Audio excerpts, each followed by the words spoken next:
Mes chers compatriotes, en guise de préambule, je voudrais vous faire partager un poème composé en Languedoc par Roland Pécou, un écrivain enraciné qui vécut à quelques pâtés de maison d'ici et que j'ai eu l'honneur de connaître lorsque j'étais étudiant. Venen de naise, de la mandaïla de tutti les vieilles pauvres et des vieilles silenci, hommes révoltat, c'est-à-dire hommes. Rien que compte de ces promesses et de ces amenaces, de sa puissance d'or, d'armes et de mythes. Rien que vague contre les hommes d'Imanus, puis que avaient décidé d'avoir raison.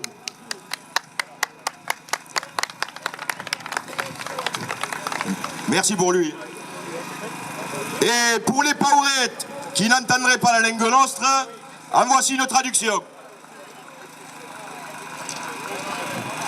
Nous venons de naître par-delà toutes les vieilles peurs,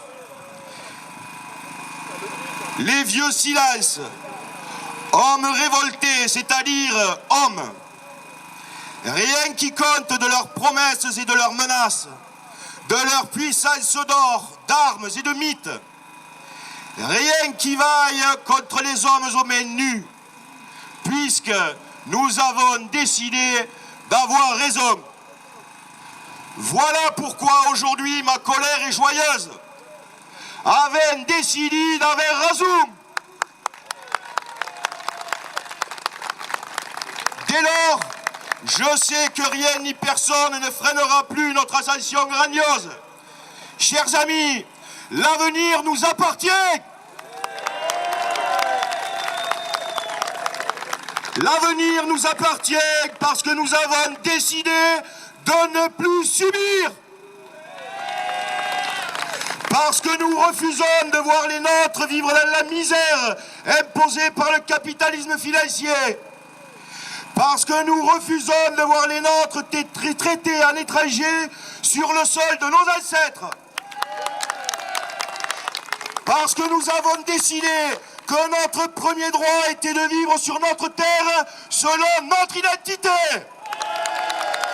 Parce que nous sommes le peuple souverain et qu'ici, c'est chez nous.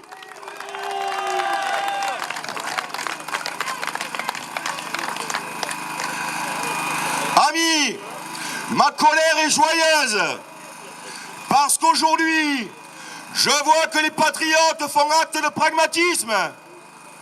Aujourd'hui, c'est une véritable union des patriotes qui se met en marche. Languedocien de souche et fier d'être un paysan elrazigote, j'ai été mandaté par la Ligue du Midi et le réseau Identité pour vous faire part des raisons de notre légitime colère. Car vous le savez, amis, les identitaires sont en colère. En colère de trop de lâcheté et de mensonges.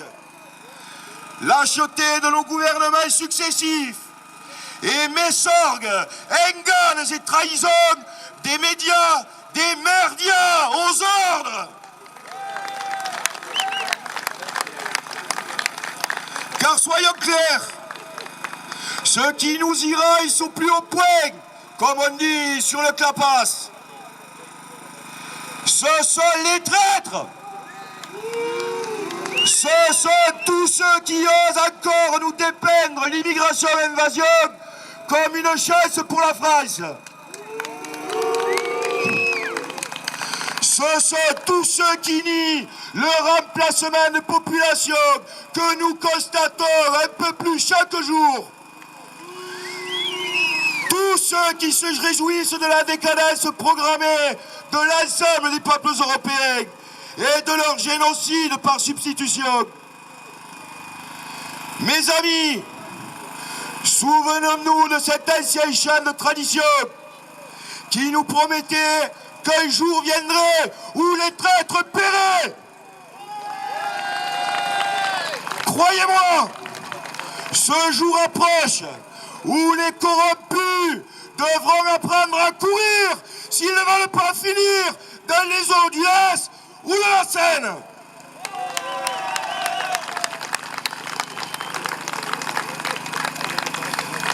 Sans repère et sans valeur, les mondialistes ont transformé notre pays en un carrefour de nomades. D'une patrie belle, fière et enracinée, ils ont fait une poubelle planétaire. De cette terre solide et stable que nos ancêtres nous ont léguée pour nos enfants, ils ont fait un marigot putride gagné par la maladie qui asphyxie toutes les forces vives de ce pays.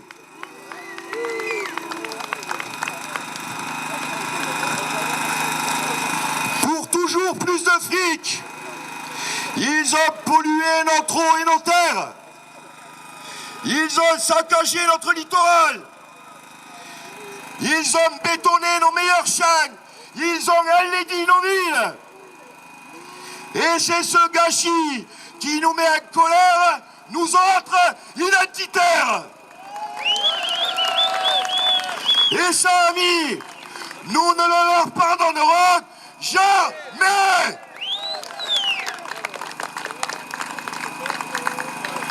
Bien sûr, me direz-vous, Hollande, la mort de l'Élysée et sa clique, ils ne sont pas les seuls coupables de cet état de fait.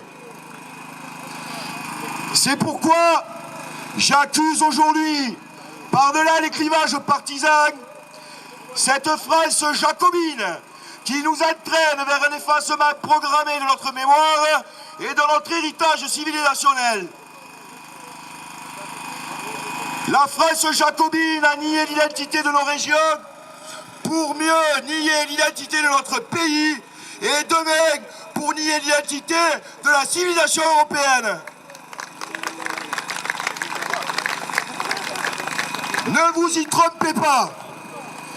Le combat identitaire n'est pas une lutte contre la France, mais c'est bien le combat contre leur France. La France du centralisme parisien, de l'administration tatillonne, des libertés publiques réduites en peau de chagrin, la France du bouillon sous-culturel, du nihilisme et du nivellement égalitaire, la France de la décadence et du renoncement, cette France ubuesque du droit du sol, où un veau né dans une écurie deviendrait miraculeusement un cheval.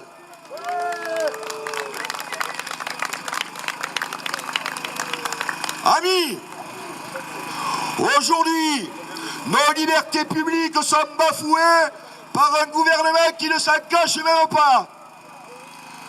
Devrions-nous patienter sagement pour exprimer notre colère dans les urnes et choisir plus tard son alter ego pour sanctionner celui que l'on connaît que trop bien?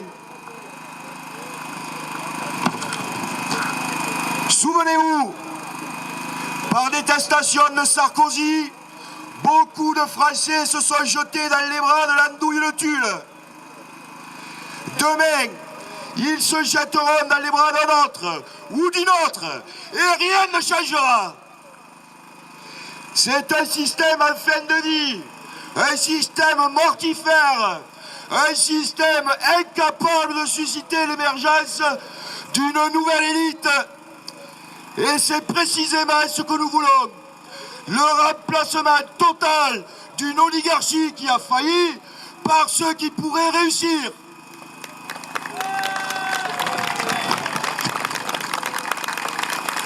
Amis, la solution existe. Elle est là, devant moi. C'est toi, c'est toi, c'est nous. C'est nous tous ensemble.